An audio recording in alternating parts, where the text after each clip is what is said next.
In Woolwich, people are continuing to reflect on this week's events, which convulsed this suburban community in southeast London.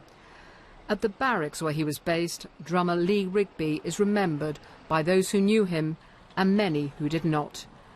3 days after the young soldier's savage death, there's still an air of disbelief here.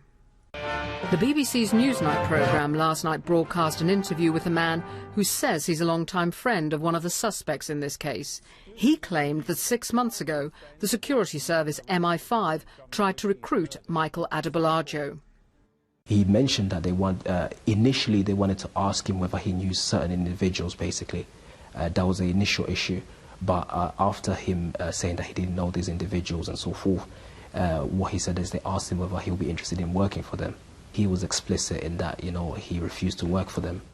This claim is uncorroborated, as is a further allegation that Michael Adebolajo was physically ill-treated and threatened with sexual abuse when he was arrested after he arrived in Kenya last year.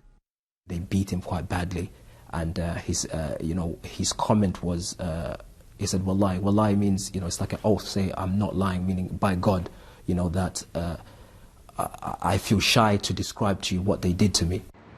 In a dramatic development shortly after he recorded the interview, Abu Nusayba was arrested on BBC premises by officers from Scotland Yard.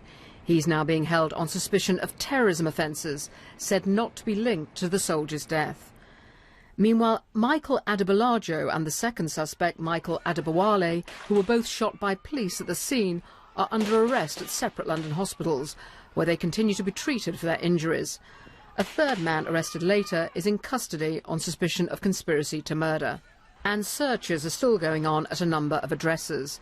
This is believed to be the home of a relative of the second suspect, Michael Adebowale. The gathering of any potential evidence could go on for some time. June Kelly, BBC News.